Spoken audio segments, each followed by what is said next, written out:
Hello students, বাইনে নির্মলে তোমাদের প্রত্যেককে অনেক অনেক শুভেচ্ছা এবং অভিনন্দন জানাই। তোমরা যারা এসএলএসটি বায়োলজিক্যাল সায়েন্সে ইন্টারভিউর জন্য প্রিপারেশন নিচ্ছ, তোমরা অনেকেই ভাবছো যে কিভাবে তোমরা ইন্টারভিউয়ের প্রিপারেশন নেবে, এবং তার সঙ্গে সঙ্গে তোমরা অনেকেই আমাকে প্রশ্ন করেছো যে স্যার ডেমো টপিক কোনটা ভালো হয়।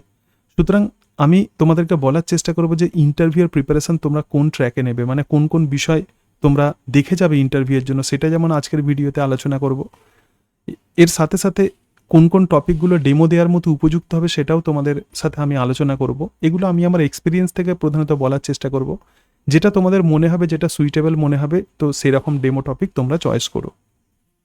এবং তোমরা প্রত্যেকেই জানো, অ্যাজ এ ম্যাচিউর স্টুডেন্ট হিসাবে তোমরা প্রত্যেকেই জানো যে ইন্টারভিউতে প্রধানত এটা বলা যায় না যে কোন ধরনের কোয়েশ্চেন্স ওনারা করবেন। এটা প্রধানত নির্ভর করে যারা ইন্টারভিউ নিচ্ছেন তাদের মানসিকতার ওপর, এবং তার সাথে সাথে তুমি কিভাবে নিজেকে ডেমনস্ট্রেট করছো, তুমি কিভাবে নিজেকে প্রকাশ করছো তাদের সামনে, তো তার ওপর কিন্তু প্রধানত ডিপেন্ড করে। তুমি যেরকম আনসার দেবে, তো সেই আনসারের রেশ ধরেই প্রধানত তারা প্রশ্ন করবেন।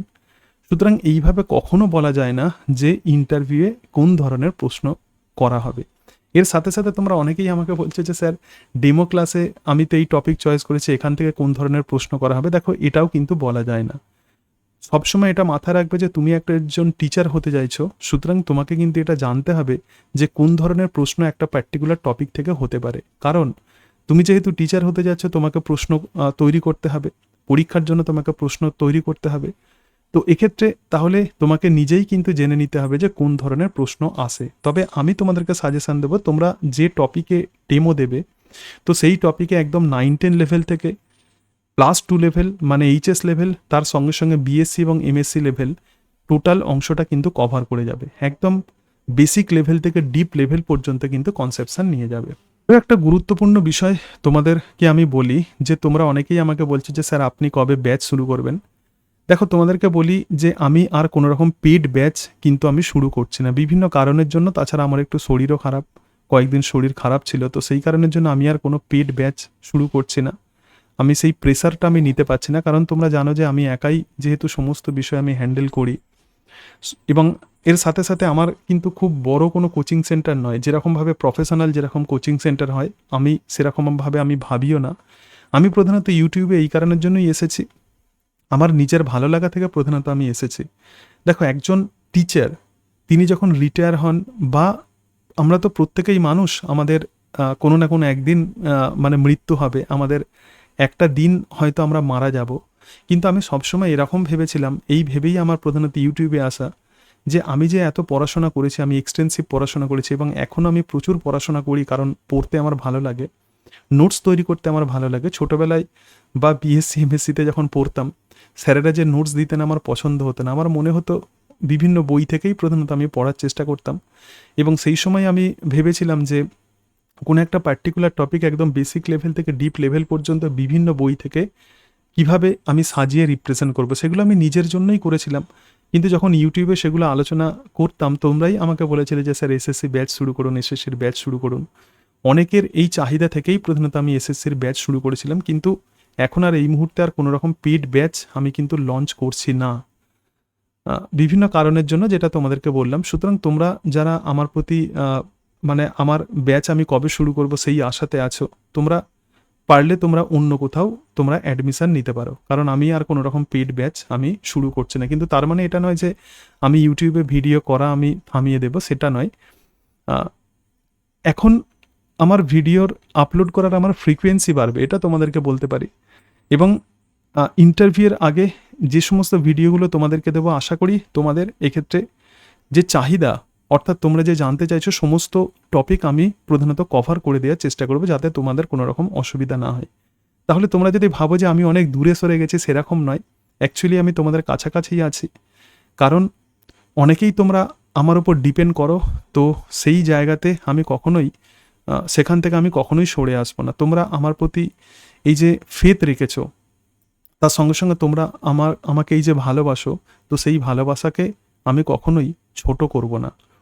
তোমাদের থেকে আমি যে ভালোবাসা পেয়েছি সেটা আমি ভাষায় প্রকাশ করতে পারবো না, বা সেটাকে কখনো আমি মেপে বলতে পারবো না যে তোমাদের থেকে কতটুকু ভালোবাসা পেয়েছি। কিছু কিছু বিষয় থাকে জীবনে যেগুলোকে মাপা সম্ভবপর হয় না। তো যাই হোক, যেটা বলছিলাম যে আমার কোনো বিশাল বড় কোনো কোচিং সেন্টার নয়, তাছাড়া আমি এরকম কোনো প্রফেশনাল অ্যাটিচিউডও আমার মধ্যে নেই যে আমার আমার এই বায়োনি নির্মল চ্যানেল অনেক বড় হবে, প্রচুর মানে আর্থিক উপার্জন হবে, এসব কিন্তু আমি কখনোই ভাবি না। আমি আমার ভালো লাগা থেকে করি। এবং যেটা আগেও যেটা বলছিলাম যে আমি সবসময় এটা মানে মনে করে এসেছি যে আমি যা শিখেছি, আমি জীবনে যা জেনেছি, সেটা যেন আমার মৃত্যুর পরেও শেষ না হয়ে যায়। সেই জন্যই আমার ইউটিউবে আসা। বায়োলজিকে আমি ভালোবাসি, পড়াশোনাকে আমি ভালোবাসি। শুধুমাত্র বায়োলজি নয়, শিক্ষার যত ক্ষেত্র আছে সমস্ত ক্ষেত্রকে আমি ভালোবাসি। তো সেখান থেকে একজন টিচারের যেটা ভালো লাগা দরকার, ভালোবাসা দরকার, সেই সমস্ত ক্ষেত্রকে আমি ভালোবাসি এবং সেই ভালোবাসাগুলোকেই প্রধানত আমি ইউটিউবের মাধ্যমে প্রকাশ করি। যাই হোক, তোমাদেরকে অনেক কিছু বললাম। এর সাথে সাথে আর একটা বিষয় বলি, যেটা বলতে আমি ভুলে গিয়েছিলাম। তোমরা অনেকেই আমার কাছে পড়াশোনা করে তোমরা অনেকেই বিভিন্ন জায়গাতে চাকরি করছো। আমি কখনোই লিস্ট আমি প্রকাশ করিনি যে আমার কাছে যারা পড়েছে, আমাকে অনেকে মেসেজ করেছে, তারা বিভিন্ন স্কুলেতে তারা জয়েন করেছে। কিন্তু তোমরা যখন সত্যি সত্যি এরকম মেসেজ দাও, আমার খুবই ভালো লাগে এবং তখন আমার মনে হয় যে আমার পরিশ্রম সার্থক হয়েছে, এটা তোমাদেরকে বলতে পারি। এবং ঈশ্বরের কাছে প্রার্থনা করি, তোমরা যারা যারা এত দিন ধরে এই বিভিন্ন দুশ্চিন্তার মধ্যে আছো, ঈশ্বর যেন তোমাদের এই দুশ্চিন্তার অবসান ঘটান। তোমরা এই যে এত পড়াশোনা করেছো, তো সেই পড়াশোনার প্রকৃত মূল্য যাতে সমাজ থেকে তোমরা পাও, এটাই আমি ঈশ্বরের কাছে প্রার্থনা করি। আমি আর কথা বাড়াচ্ছি না, এবার একটু বলি যে তোমরা যে ইন্টারভিউয়ের প্রিপারেশান নেবে, তো কিভাবে নেবে। দেখো, জেনারেলি আমরা যখন কেউ যখন আমাদের সামনে আসে, প্রধানত আমরা তাকে জিজ্ঞেস করি যে আপনি কে। তো এক্ষেত্রে ইন্টারভিউ রুমে তুমি যখন ঢুকছো, তো তারা স্বাভাবিকভাবেই তোমাকে প্রশ্ন করতে পারেন যে আপনি নিজের সম্বন্ধে কিছু বলুন। তখন এক্ষেত্রে যখন বলবে যে নিজের সম্বন্ধে কিছু বলুন, তুমি নিজের নাম বলবে, তার সঙ্গে সঙ্গে তুমি যে স্কুলে পড়েছো, যে স্কুল থেকে তুমি মাধ্যমিক পাস করেছো সেই স্কুলের নাম, কত সালে পাস করেছো শর্টে বলবে, এবং যে স্কুল থেকে এইচএস পাস করেছো তো সেই স্কুলের নাম এবং কত সালে পাস করেছো সেটা বলবে। যে কলেজ থেকে গ্র্যাজুয়েশন পাস করেছো, যে ইউনিভার্সিটি থেকে তুমি মাস্টার ডিগ্রি করেছো, যদি মাস্টার ডিগ্রি করে থাকো সেটা বলবে, এবং তার সঙ্গে সঙ্গে যে কলেজ থেকে বিএড করেছো সেই বিএড কলেজের নাম, কত সালে করেছো সেই সম্পর্কে বলবে। এর সাথে সাথে বলে দেবে যে পড়াশোনা ছাড়াও তোমার কি করতে ভালো লাগে। ঠিক আছে, এটা হচ্ছে এইভাবে তুমি তোমার নিজের ইন্ট্রোডাকশন তুমি দিতে পারবে এবং তুমি কোথা থেকে এসেছো অবশ্যই কিন্তু সেটা বলবে। তো এখান থেকে কিন্তু একটা প্রশ্ন চলে আসে কি, যে তুমি যে স্কুলে পড়েছো তো সেই স্কুল কবে স্থাপিত হয়েছিল, সেই সম্পর্কে কে স্থাপন করেছিলেন সেটা একটু মাথায় রাখবে। তুমি যে কলেজে পড়েছো, তুমি যে ইউনিভার্সিটিতে পড়েছো, বিএড তুমি যেখানে করেছো, তো সেই কলেজ, ইউনিভার্সিটি বা স্কুল কবে স্থাপিত হয়েছিল, কারা স্থাপিত করেছিলেন, সেগুলো সম্পর্কেও কিন্তু মাথায় রাখতে হবে। এগুলো একদম বেসিক নলেজ। এর সাথে সাথে পড়াশোনা ছাড়াও মানুষের কিছু এক্সট্রা ক্যারিকুলার অ্যাক্টিভিটি থাকে, কারণ স্কুলেতে শুধুমাত্র পড়ানো হয় না, ছাত্রছাত্রীদের অনেক কিছু বিষয় শেখাতে হয়। তো সেই হিসাবে তোমার যে হবি আছে সেই হবি সম্পর্কেও কিন্তু ইনফরমেশান নিয়ে যাবে। কারণ কেউ হয়তো বলতে পারো যে আমার ক্রিকেট খেলতে ভালো লাগে, তাহলে ক্রিকেট সম্পর্কে জেনে রাখবে। কেউ হয়তো বলতে পারো যে আমার ফুটবল খেলতে ভালো লাগে, এখন যে ওয়ার্ল্ড কাপ হয়ে গেল সেই সম্পর্কে কিন্তু জেনে রাখবে। মনে রাখবে, তুমি যে উত্তর দেবে তো সেই উত্তরের রেস ধরেই কিন্তু তারা প্রশ্ন করবেন। এরপরেই যে কোয়েশ্চেন্স হতে পারে সেটা হচ্ছে যে কেন আপনি শিক্ষকতা পেশায় আসতে চান, সেই সম্পর্কেও যে একটুখানি ভেবে রাখবে। আমি এগুলো সম্পর্কে আলোচনা করব ধীরে ধীরে।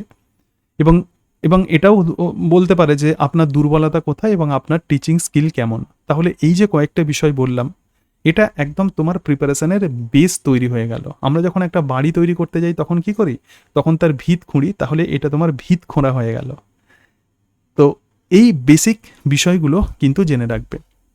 এরপরেই যেটা, একজন টিচার হতে গেলে তাকে কিন্তু দেশ, রাজ্য ইত্যাদি সম্পর্কে জানতে হবে। তাহলে আমাদের ভারতবর্ষ সম্পর্কে ক্লিয়ার আইডিয়া নিয়ে যাবে এবং আমাদের রাজ্য সম্পর্কেও একদম সঠিক ধারণা নিয়ে যাবে। এর সাথে সাথে তুমি যে জেলাতে থাকো তো সেই জেলার বিখ্যাত স্থান এবং সেই জেলার বিখ্যাত ব্যক্তিত্ব, পার্সোনালিটি, সেগুলো সম্পর্কেও কিন্তু নলেজ নিয়ে যাবে। এবং তোমরা যেহেতু বায়োলজিক্যাল সায়েন্সের স্টুডেন্ট, তো সেই জন্য তোমাদেরকে বলবো যে ভারতের যে নদী আছে, বিশেষত গঙ্গা, তার সঙ্গে সঙ্গে অন্যান্য যে ইম্পর্টেন্ট নদী আছে, যে অরণ্য আছে, এগুলো সম্পর্কেও কিন্তু আইডিয়া রাখতে হবে। এবং নোবেল প্রাইজ বিশেষত যে ফিজিওলজিতে এবং তার সঙ্গে সঙ্গে বায়োকেমিস্ট্রি, জেনেটিক্স ইত্যাদি যে বিষয়ে যে নোবেল প্রাইজ যারা উইনার, তো সেই নোবেল প্রাইজ কারা পেয়েছেন সেগুলো জেনে রাখবে, এবং বিভিন্ন পুরস্কার, কিছু কিছু ইম্পর্টেন্ট পুরস্কার আছে কারা পেয়েছে একটু জেনে রাখতে হবে, এবং মিড ডে মিল সম্পর্কে জেনে রাখতে হবে, এবং রাজ্য সরকারের বিভিন্ন স্কিম সম্পর্কে জেনে রাখতে হবে। তাহলে তোমার ভিত তৈরি হয়ে গেল। নিজের দেশ, রাজ্য, জেলার বিখ্যাত স্থান, ব্যক্তিত্ব এবং ভারতের নদী, ভারতের অরণ্য, নোবেল প্রাইজ, অন্যান্য পুরস্কার, মিড ডে মিল স্কিম এবং রাজ্য সরকারের বিভিন্ন স্কিম, এগুলো সম্পর্কে আইডিয়া রাখো। This are very very important. এরপরেই যেভাবে প্রিপারেশান নেবে, এটা একদম বেসিক নলেজ তোমার হয়ে গেল। এরপরেই প্রিপারেশানকে দুটো ভাগে ভাগ করে নাও। আগের ভিডিওতে যেটা বলছিলাম, প্রিপারেশানকে দুটো ভাগে ভাগ করে নাও। একটা ইন্টারভিউয়ের জন্য, ওরাল ইন্টারভিউয়ের জন্য, এবং আরও একটা হচ্ছে তোমার ডেমো ক্লাসের জন্য। সুতরাং ওরাল ইন্টারভিউয়ের জন্য এরপরে তোমার প্রিপারেশানের ট্র্যাক কেমন হবে? তুমি যেহেতু টিচার হতে যাচ্ছ, তাহলে তোমাকে অবশ্যই ক্লাসরুম ম্যানেজমেন্ট সম্পর্কে আইডিয়া রাখতে হবে। তোমরা জানো একটা ক্লাসে বিভিন্ন শিক্ষার্থী বিভিন্ন রকমের আচরণ করে। কেউ হয়তো পড়াশোনা, তুমি ক্লাস করছো, কেউ হয়তো পড়াশোনা মনোযোগ দিয়ে শুনছে, আবার কেউ হয়তো পড়া শুনছে না, শুধু এমনি চুপচাপ বসে আছে, তুমি দেখে বুঝতে পারছো। আবার কেউ হয়তো কথা বলছে, কেউ হয়তো হাসাহাসি করছে। সুতরাং এই যে বিভিন্ন রকমের স্টুডেন্টস আছে, তাদেরকে তুমি কিভাবে ডিল করবে বিভিন্ন সিচুয়েশনে, সেগুলো সম্পর্কে কিন্তু ধারণা রাখতে হবে। এবং পিছিয়ে পড়া শিশুদের শিক্ষা সম্পর্কে আইডিয়া রাখবে। গিফটেড চাইল্ডদের কিভাবে শিক্ষা দেবে, যারা প্রধানত একটু অ্যাডভান্স লেভেল, তো তাদেরকে তাহলে তুমি কিভাবে শিক্ষা দেবে। এর সাথে সাথে শিক্ষক কিভাবে আগ্রহ সৃষ্টি করবেন। একজন শিক্ষার্থী, সেই শিক্ষার্থীকে পড়ার বিষয়ে আগ্রহী করে তুলতে হবে। তাহলে একজন শিক্ষক কিভাবে আগ্রহ সৃষ্টি করবেন? আমরা প্রত্যেকেই জানি যে ভালো শিক্ষক পড়িয়ে দেন, প্রতিভাবান শিক্ষক বুঝিয়ে দেন, এবং যিনি মহান শিক্ষক হবেন তিনি অনুপ্রেরণা দেন। তো একজন মহান শিক্ষক কিভাবে ছাত্রছাত্রীদের যে কোনো বিষয়ে আগ্রহ সৃষ্টি করবে, সেই বিষয়ে একটু চিন্তা ভাবনা করে রাখবে। আবার বলছে, এই প্রশ্নগুলো আমি আলোচনা করব। এবং শিক্ষক শিক্ষিকার পোশাক, এখন যেটা নিয়ে প্রচুর বিতর্ক হচ্ছে, যে আপনি কি মনে করেন যে শিক্ষক শিক্ষিকার একটা সুনির্দিষ্ট পোশাক থাকা দরকার? তো সেই সম্পর্কে আইডিয়া রাখবে, এবং এক্সট্রা কারিকুলার যে অ্যাক্টিভিটিস আছে সেগুলো সম্পর্কেও কিন্তু ধারণা রাখতে হবে। স্কুলেতে বিভিন্ন এক্সট্রা কারিকুলার অ্যাক্টিভিটিস, যেমন খেলাধুলা আছে, নাচ, গান, আবৃত্তি ইত্যাদি, তো এগুলোর ইউটিলিটি কি, সেগুলো সম্পর্কে কিন্তু ধারণা রাখতে হবে। এরপরেই যেটা আছে সেটা হচ্ছে এডুকেশন, শিক্ষা। দেখো স্কুলের পরিবেশ কেমন হওয়া দরকার, এবং একটা স্কুলেতে লাইব্রেরি, ল্যাবরেটরি, প্র্যাকটিক্যাল ক্লাস এবং তার সঙ্গে সঙ্গে খেলাধুলা, তো এগুলোর গুরুত্ব কতটা, এগুলো সম্পর্কেও ধারণা রাখতে হবে। এবং সিলেবাস ও কারিকুলাম, সিলেবাসের সঙ্গে কারিকুলামের কি পার্থক্য আছে। আর একটা কনসেপ্ট রাখবে যে প্রাচীন যুগ থেকে বর্তমান সময় পর্যন্ত শিক্ষার লক্ষ্য এবং উদ্দেশ্য। প্রাচীন যুগে কি হতো, যারা মুনি ঋষি তারা প্রধানত শিক্ষা দিতেন, তারপরে ক্রমশ শিক্ষার প্রসেসটা প্রধানত চেঞ্জ হয়েছে, শিক্ষা দেওয়ার ধরনটা, টিচিং মেথড প্রধানত চেঞ্জ হয়েছে। তো কিভাবে সেটা চেঞ্জ হয়ে বর্তমান টেকনোলজিক্যাল সময়ে কিভাবে এই শিক্ষা দেওয়ার প্রসেসটা উপনীত হয়েছে, সেটা কিন্তু ভালো করে মাথায় রাখতে হবে। এই যে আমি তোমাদেরকে ইউটিউবে আমি তোমাদেরকে পড়াচ্ছি বা আমি তোমাদেরকে বলছি, কিন্তু আগে তো এর কোনো স্কোপ ছিল না। সুতরাং এই যে ডেভেলপমেন্ট, এই যে চেঞ্জেস কিভাবে হলো, কেমন তার বিবর্তন হলো, সেই সম্পর্কেও কিন্তু ধারণা রাখতে হবে। মানে তুমি যে ইন্টারভিউ দিতে যাচ্ছ, তোমার ব্রেনের মধ্যে যেন সব কিছু ক্লিয়ার কনসেপশন থাকে, ক্লিয়ার যেন আইডিয়া থাকে, সব কিছু যেন জলের মতো পরিষ্কার হয়। এরপরে দেখো ইভালুয়েশন বা মূল্যায়ন, অর্থাৎ এখন স্কুলেতে যে ফরম্যাটিভ ইভালুয়েশন চলছে, সামেটিভ ইভালুয়েশন চলছে, তো সেই ফরম্যাটিভ এবং সামেটিভ ইভালুয়েশনের মধ্যে পার্থক্য, রিমেডিয়াল টিচিংয়ের গুরুত্ব কোথায়, এবং বিভিন্ন ধরনের প্রশ্নপত্র, ডিফারেন্ট টাইপের কোয়েশ্চেন্স, এমসিকিউ টাইপের প্রশ্ন, এক কথায় প্রশ্ন। সুতরাং এই বিভিন্ন ধরনের প্রশ্নগুলো কেমন হতে পারে, তোমাকে হয়তো প্রশ্ন করতে পারে, আচ্ছা আপনি একটা নৈবর্তিক প্রশ্নের উদাহরণ দিন। সুতরাং এরকম কোয়েশ্চেন্স করা যেতেই পারে, কারণ একজন টিচার, তাকে কিন্তু কোয়েশ্চেন্স করতে হবে, ছাত্রদের অ্যাসেসমেন্টের জন্য তাকে কিন্তু প্রশ্ন করতে হবে। তো এই ধরনের কোয়েশ্চেন্সও কিন্তু তুমি ফেস করতে পারো ইন্টারভিউতে। এবং এর সাথে সাথে এমসিকিউ ভার্সেস এসে টাইপের প্রশ্ন, অর্থাৎ এখন যে এমসিকিউ বেসড এডুকেশন হয় বা এমসিকিউ বেসড অ্যাসেসমেন্ট হয়, তো এর সঙ্গে এসে টাইপের অ্যাসেসমেন্টের পার্থক্যটা কোথায়, কোনটার ড্রব্যাকস আছে, কোনটার কি ড্রব্যাকস আছে এবং কোনটার কি বেনিফিট আছে, সেগুলো সম্পর্কে কিন্তু ক্লিয়ার আইডিয়া রাখতে হবে। এবং হলিস্টিক রিপোর্ট কার্ড, দেখবে এখন যে 5 থেকে 8 পর্যন্ত যে হলিস্টিক রিপোর্ট যেগুলো প্রধানত স্টুডেন্টসদেরকে দেওয়া হয়, তাদেরকে মার্কস দেওয়া হয়, তো সেই হলিস্টিক রিপোর্ট কার্ডে কিছু টার্ম আছে, যেমন এমপ্যাথি, যেমন সিম্প্যাথি, এগুলোর মধ্যে একটু বেসিক পার্থক্য কিন্তু মাথায় রাখতে হবে। এরপরেই যে জায়গাতে চলে আসবে মেন জায়গা, সেটা হচ্ছে ভারতের সংবিধান। যে কোনো বই তোমরা যদি খোলো, তাহলে দেখবে যে সংবিধানের কিছু বিষয় লেখা থাকে। যে কোনো পাঠ্যপুস্তক।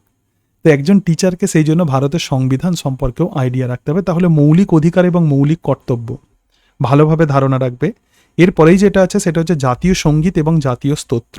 সঙ্গে সঙ্গে রবীন্দ্রনাথ ঠাকুরের জনগণমন এবং তার সঙ্গে সঙ্গে ঋষি বঙ্কিমচন্দ্র চট্টোপাধ্যায়ের যে বন্দে মাতারাম, এই দুটোর মধ্যে পার্থক্য কি একটু জানতে হবে। ভালো করে এই সম্পর্কে কিন্তু ক্লিয়ার আইডিয়া নিয়ে যাবে। তোমরা জানো যে ঋষি বঙ্কিমচন্দ্র চট্টোপাধ্যায় আনন্দমঠ উপন্যাসে তিনি বন্দে মাতারাম এই সঙ্গীতকে ব্যবহার করেছিলেন। তো আমাদের যে জনগণমন এবং তার সঙ্গে সঙ্গে বন্দে মাতারাম, এই দুটোর মধ্যে পার্থক্য কি? জনগণমনতে প্রধানত ভারতবর্ষে যে মানুষ আছে তাদের মধ্যে ঐক্যের কথা বলা হয়, আর বন্দে মাতারামে প্রধানত যারা বিপ্লবী যারা ছিলেন তারা এই বন্দে মাতারাম সঙ্গীত তারা গিয়ে নিজেদেরকে তারা উদ্বুদ্ধ করতেন। এটা হচ্ছে যুদ্ধের গান, অশুভ শক্তির বিরুদ্ধে যুদ্ধের গান হলো বন্দে মাতারাম, এবং দেশের মধ্যে ঐক্যের কথা বলে কিন্তু এই জনগণ মন অধিনায়ক জয় হয়, আমরা যে গান যেটা করি। তো এই দুটোর মধ্যে পার্থক্য কিন্তু একদম ক্লিয়ার করতে হবে, তো সংবিধান থেকে মাথায় রাখবে। এরপরে যে জায়গাটাতে চলে আসবো সেটা হচ্ছে স্কুল ম্যানেজমেন্ট। একজন টিচার তিনি কিভাবে লেসন প্ল্যান করবেন এবং ভারতের শিক্ষা ব্যবস্থার বর্তমান সমস্যা কি, প্রধান শিক্ষক এবং সহশিক্ষকের কি ভূমিকা, এবং বিদ্যালয়ের যে বিভিন্ন ক্লাব আছে সেই ক্লাবগুলোর ইউটিলিটি কি, যেমন ইকো ক্লাব আছে, স্ট্যান্ডার্ড ক্লাব আছে, এরকম ডিফারেন্ট টাইপসের ক্লাব আছে, তো সেই ক্লাবগুলোর ইউটিলিটি কি, এবং স্কুলের রুটিন কেমন হওয়া দরকার। এর সাথে সাথে প্র্যাকটিক্যাল ইকুইপমেন্টস, তোমরা যেহেতু বায়োলজিক্যাল সায়েন্সে যেহেতু তোমরা ইন্টারভিউ দেবে, তাহলে বায়োলজিক্যাল সায়েন্সের ধরে যাক তোমাকে বলা হলো যে পোলেন জার্মিনেশন করা হবে, সুতরাং পোলেন জার্মিনেশনে প্রধানত কোন ধরনের ইকুইপমেন্টস আমরা ব্যবহার করব, এরকম হতে পারে। এর সাথে সাথে কোনো ক্লাস 10-এর স্টুডেন্টকে আপনি প্র্যাকটিক্যাল ক্লাসে কিভাবে পড়াবেন বা কোন বিষয় তাদেরকে পড়াবেন, কিভাবে পড়াবেন, তো সেরকম কিছু কোয়েশ্চেন্স কিন্তু একটু রেডি করে যাবে। এর সাথে সাথে মিড ডে মিল একদম ক্লিয়ার আইডিয়া রাখতে হবে। এবং আমাদের যে শিক্ষা ব্যবস্থা, এখানে অনেক দার্শনিকের কিন্তু প্রচুর ভূমিকা আছে, সুতরাং দার্শনিকদের ভূমিকা থেকে তোমরা বুনিয়াদী শিক্ষা কাকে বলে এই সম্পর্কে যেমন আইডিয়া রাখতে হবে। রবীন্দ্রনাথ এবং বিবেকানন্দের শিক্ষা চিন্তা এবং ঋষি অরবিন্দের শিক্ষা চিন্তা, এবং জন ডিউই যে মেথড দিয়েছিলেন সেটা প্রজেক্ট মেথড। এখন স্কুলেতে যে প্রজেক্ট মেথড চলছে, তো সেই প্রজেক্ট মেথড সম্পর্কে একদম ক্লিয়ার আইডিয়া কিন্তু রাখতে হবে। এর সাথে সাথে একটু পড়ে রাখবে মন্তেশ্বরী এবং কিন্ডার গার্ডেন, এইগুলোর মধ্যে কি পার্থক্য।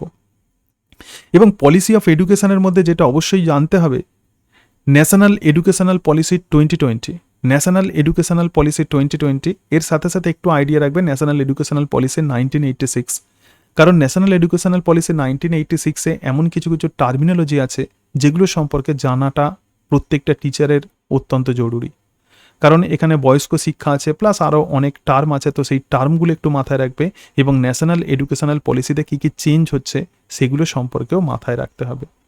এবং মনস্তাত্ত্বিক কিছু তত্ত্ব, যেমন ব্যক্তিগত বৈষম্য।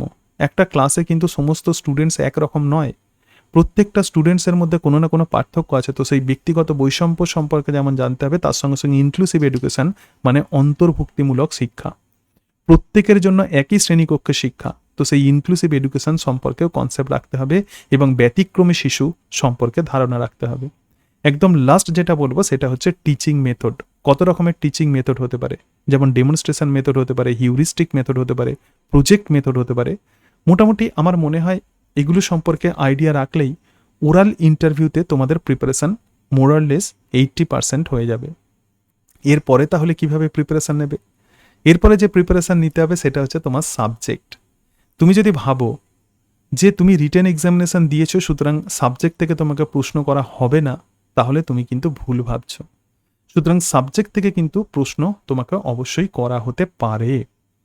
এখন তুমি যদি বলো যে তোমাকে যদি বলা হয় যে আপনি কি করছেন, তুমি যদি বলো যে আমি টিউশন করছি, তাহলে তোমাকে প্রথমেই প্রশ্ন করা হতে পারে যে টিউশন আপনি এই বানানটা বলুন, স্পেলিংটা বলুন, হলো। এরপরেই তোমাকে প্রশ্ন করা হতে পারে যে আপনি তাহলে কোন ক্লাসের পড়ান। এবার তুমি বললে যে ক্লাস 5-এ পড়াই, কোন সাবজেক্ট পড়ান, সেই সাবজেক্টের সিলেবাস সম্পর্কে ভালো করে মাথায় রাখবে। তুমি যদি বলো যে ক্লাস 8-এ পড়াই, যে সাবজেক্ট পড়াও তার সিলেবাস সম্পর্কে মাথায় রাখবে। এবং যেহেতু 9-10 লেভেলে তুমি ইন্টারভিউ দিতে যাচ্ছ, সুতরাং 9-10 লেভেলের সিলেবাস বায়োলজিক্যাল সায়েন্সে একদম ক্লিয়ার কনসেপশন রাখবে, কোন অধ্যায়ে কী আছে, এবং সামেটিভ যে ইভ্যালুয়েশন হয়, কত মার্কসের ইভ্যালুয়েশন হয়, প্রজেক্ট কত মার্কসের হয়, 40 হচ্ছে সামেটিভ ইভ্যালুয়েশন, হচ্ছে প্রজেক্ট হচ্ছে 10 মার্কসের। সুতরাং এগুলো সম্পর্কে কিন্তু অবশ্যই মাথায় রাখতে হবে, সিলেবাস সম্পর্কে ধারণা রাখতে হবে। কারণ তুমি বলেছো যে আমি টিউশন করি। এর সাথে সাথে তোমাদেরকে বলবো 9-10 লেভেলের বায়োলজির বই ভালো করে পড়বে, 11-12 লেভেলের বায়োলজি বই ভালো করে পড়বে, এবং মোটামুটি এইগুলো পড়লেই আমার মনে হয় হবে। তার সঙ্গে সঙ্গে তোমরা তো রিটেন এক্সামিনেশান দিয়েছো, তো রিটেন এক্সামিনেশানের যে অংশগুলো প্রধানত পড়েছো একটু র্যাপিডলি সেগুলোকে ঝালিয়ে নেওয়ার চেষ্টা করবে। এবং অবশ্যই তোমরা ডেমো ক্লাসের জন্য যে টপিকগুলো চয়েস করছো, তো সেই টপিকগুলো যেটা বলছিলাম একদম বেসিক লেভেল থেকে ডিপ লেভেল পর্যন্ত কিন্তু নলেজ নিয়ে যাবে। তো এইভাবে আমার মনে হয় প্রিপারেশান নিলে ওরাল ইন্টারভিউয়ের প্রিপারেশান তোমার অনেকটাই হয়ে যাবে। এই প্রসঙ্গে আবারও বলি, কেউ এটা বলতে পারেন না যে ইন্টারভিউতে তোমাকে কি প্রশ্ন করা হবে। তুমি যেভাবে উত্তর দেবে তো সেইভাবেই তোমাকে প্রশ্ন করা হবে। সুতরাং প্রত্যেকটা ওয়ার্ড তোমাকে ভাবনা চিন্তা করে উত্তর দিতে হবে। এমন কোনো শব্দ তুমি ব্যবহার করবে না যে শব্দটা সম্পর্কে তুমি জানো না। যেমন ধরা যাক তোমাকে বলা হলো যে তুমি বলছো যে আমার হবি ক্রিকেট, তাহলে ক্রিকেট সম্পর্কে তোমাকে অবশ্যই কিন্তু আইডিয়া রাখতে হবে। ক্রিকেটের যে বেসিক রুলস আছে সেগুলো সম্পর্কে, তার রেকর্ড, যারা ক্রিকেটার তো তাদের বিভিন্ন রেকর্ড আছে, তো সেই রেকর্ডগুলো সম্পর্কে একটু কিন্তু ধারণা নিয়ে যেতে হবে। আমি এটাই বলতে চাইছি যে তুমি যে ওয়ার্ড ইউজ করবে সেই সম্পর্কে কিন্তু একদম কংক্রিট নলেজ নিয়ে যাবে। এখন থেকে প্ল্যানিং করে নাও যে কিভাবে কথা বলবে। তোমাকে যখন ইন্টারভিউ করা হবে তোমার এটাই টার্গেট থাকবে যে যারা ইন্টারভিউ নিচ্ছেন তারা নন, তুমি তাদেরকে চ্যানেলাইজ করবে। তুমি যে জায়গাটা জানো, তুমি যে জায়গাটাতে কমফর্ট, তো সেই জায়গাতে তাদেরকে নিয়ে এসে ফেলো। তো এই রকম একটা তুমি যদি স্ট্র্যাটেজি করতে পারো, এটা তখনই হবে যদি তুমি প্রচণ্ড কনফিডেন্ট হও, তাহলে কিন্তু তোমার ইন্টারভিউ ভালো হতে বাধ্য। এবং মনে রাখবে এটা যেহেতু লাইফ চেঞ্জিং একটা ইন্টারভিউ হতে চলেছে, তোমরা এতদিন ধরে পরিশ্রম করছো, দীর্ঘদিন ধরে তোমরা অপেক্ষা করে এসেছো, সুতরাং এই প্রিপারেশানে ন্যূনতম ফাঁক রাখলে কিন্তু হবে না। যারা ভাবছো যে স্যার আমি তো রিটেনে আমি কম নাম্বার পেয়েছি, তাহলে আমি আর পাবো না, এই নেগেটিভ চিন্তাভাবনা কিন্তু কখনোই রাখবে না। তুমি যদি ভাবো আমি পাবো না, তাহলে তুমি সত্যিই চাকরি পাবে না। তাহলে অবভিয়াসলি তোমাকে কিন্তু পজিটিভ অ্যাটিটিউড রাখতেই হবে। এবার তোমাদেরকে বলি যে তোমরা অনেকেই আমাকে বলছো যে স্যার ডেমো ক্লাস প্রধানত কোন আমরা কি করব। তো ডেমো ক্লাস এবং আরও অনেক তোমরা আমাকে প্রশ্ন করেছো, তো সেই প্রশ্ন থেকেই প্রধানত আমি উত্তরগুলো দেওয়ার চেষ্টা করছি। প্রথমেই বলি যে ডেমো ক্লাস তোমরা চয়েস করবে ক্লাস 9 অথবা ক্লাস 10 থেকে। যেহেতু তুমি 9-10 লেভেলের ইন্টারভিউ দিতে যাচ্ছ, সুতরাং ক্লাস 9 এবং ক্লাস 10-এ যে টপিক আছে সেখান থেকেই ডেমো ক্লাস চয়েস করো। এখন তুমি যদি বলো যে আমি অক্সিজেন এবং কার্বন ডাইঅক্সাইড ট্রান্সপোর্ট পড়াবো, সেটা কিন্তু হবে না। ক্লাস 9 এবং 10-এর প্রধানত সাবজেক্ট টপিকের ওপরেই তোমাকে ডেমো দিতে হবে। এই বিষয়টা ক্লিয়ার হলো। এর সাথে সাথে তোমরা আমাকে অনেকেই বলছো যে স্যার ইংরাজিতে লিখবো না বাংলাতে লিখবো না, বাংলা ইংরাজি মিশিয়ে লিখবো। দেখো, ক্লাস 9 এবং ক্লাস 10-এ তোমরা যেহেতু বেঙ্গলি মিডিয়ামে পরীক্ষা দিচ্ছ, সুতরাং তোমাকে কিন্তু বাংলাতেই লিখতে হবে। আমি জানি যে ইংরাজিতে লিখলে অনেকটা সুবিধা হয়, কিন্তু তোমাকে প্রকৃতপক্ষে বাংলাতেই লিখতে হবে। এই বিষয়টা হলো, এবং সময় যদি খুব কম দেয় তাহলে বোর্ড ওয়ার্ক, আমরা যে সকল যেরকম বোর্ড ওয়ার্ক করি, একদিকে ডেট লিখছি, একদিকে বিভিন্ন বিষয় লিখছি, এত কিছু তুমি করার সময় পাবে না। তোমাকে মেন বিষয়বস্তুতে কিন্তু চলে যেতে হবে। এবার বলি, ক্লাস 9 থেকে তোমরা যারা ডেমো মানে দিতে চাইছো, যে টপিকগুলো আমি যেভাবে সাজিয়েছি তোমাদেরকে বলছি, আশা করি এগুলোর মধ্যে থেকে তোমরা প্রধানত টপিককে চয়েস করবে। 6টা টপিক কিন্তু তোমরা চয়েস করে যাবে।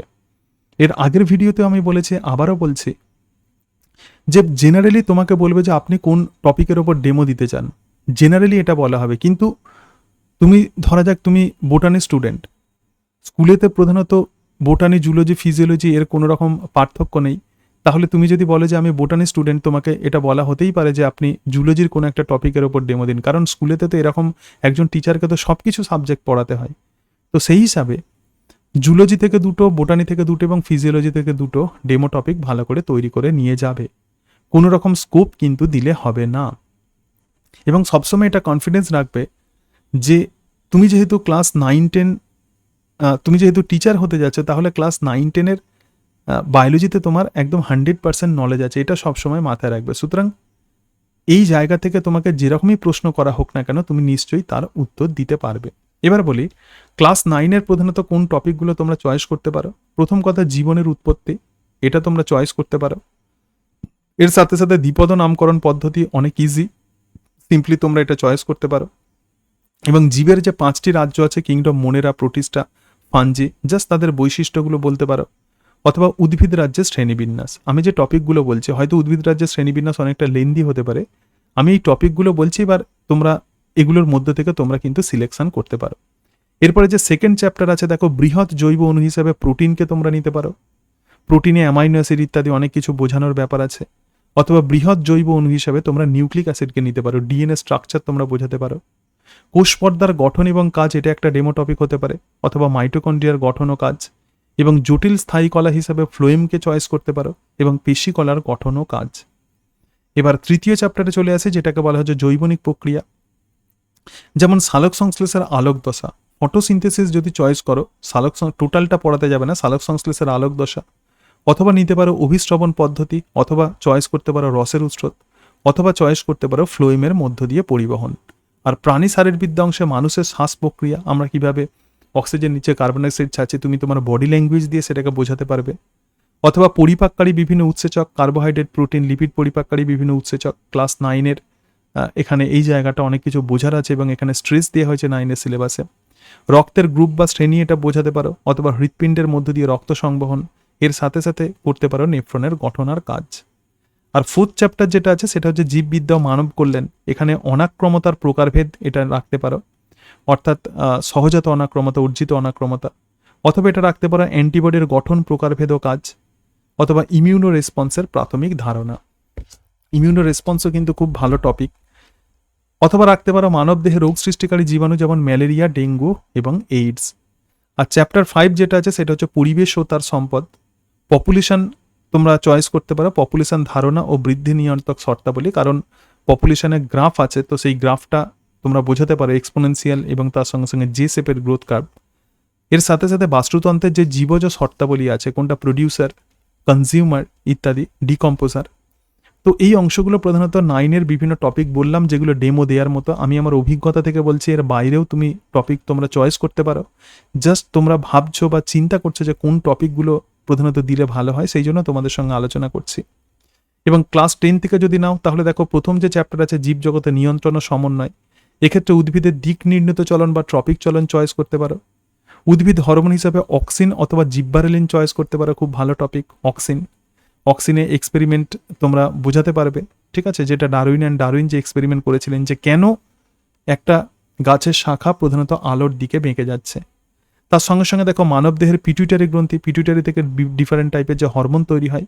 ইনসুলিন এবং গ্লুকাগন হরমোন, খুব ভালো টপিক ইনসুলিন এবং গ্লুকাগন। রক্তের শর্করার পরিমাণ কমাচ্ছে ইনসুলিন, গ্লুকাগন বাড়াচ্ছে। এর সাথে সাথে রাখতে পারো জিটিএইচ এবং যৌন হরমোন, গোনাডোট্রপিক হরমোন প্রধানত কি কাজ করছে। এখানে তুমি বলতে পারবে যে শুক্রাশয়ের কোন অংশ থেকে টেস্টোস্টেরন সিক্রেটেড হচ্ছে, ডিম্বাশয়ের কোন অংশ থেকে ইস্ট্রোজেন, প্রোজেস্টেরন সিক্রেটেড হচ্ছে, এগুলো বলতে পারবে। সাইন্যাপসের গঠন এবং কাজ বলতে পারো। তার সাথে সাথে প্রতিবর্ত চাপ বা রিফ্লেক্স আর্ক, এটা একটা ভালো টপিক হতে পারে। এবং মানুষের চোখের দৃষ্টির ত্রুটি ও সংশোধন পদ্ধতি, একটু শক্ত হতে পারে কিন্তু এটা রাখতে পারো। অস্থিসন্ধির বিভিন্ন প্রকার বিচলন, আমি জাস্ট ডেমো দেওয়ার মতো উপযুক্ত টপিকগুলো বলছি।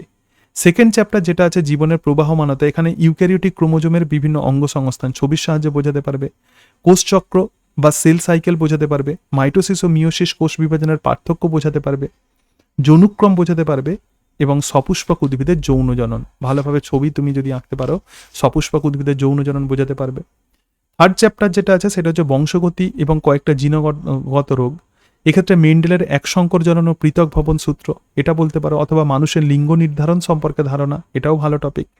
থ্যালাসেমিয়া ও জেনেটিক কাউন্সেলিং, এটা খুব সুন্দর টপিক। থ্যালাসেমিয়া, জেনেটিক কাউন্সেলিং, প্রত্যেকের এটা জানা দরকার, ইন্টারেস্টিং টপিক। এর সাথে সাথে লিঙ্গ সংযোজিত উত্তরাধিকার, মানে হিমোফিলিয়া ও বর্ণান্ধতা। এবং ফোর্থ চ্যাপ্টার যেটা অভিব্যক্তি বা অভিযোজন আছে, সেক্ষেত্রে ল্যামার্কের মতবাদ এবং ডারউইনের মতবাদ। জাস্ট এই দুটোই মনে হয় ডেমো দেওয়ার মধ্যে উপযুক্ত। এবং ফিফথ চ্যাপ্টার যেটা আছে সেটা হচ্ছে পরিবেশ, তার সম্পদ এবং তাদের সংরক্ষণ। এক্ষেত্রে নাইট্রোজেন চক্র, জীবজ পর্যায়, অর্থাৎ নাইট্রোজেন চক্রের যে জীবজ পর্যায় আছে সেটা রাখতে পারো। নাইট্রোজেন চক্র তো অনেক বড়, সুতরাং বায়োলজিক্যাল নাইট্রোজেন ফিক্সেশন এটা রাখতে পারো। এর সাথে সাথে খুব ভালো টপিক হতে পারে গ্রিন হাউস গ্যাস এবং গ্লোবাল ওয়ার্মিং।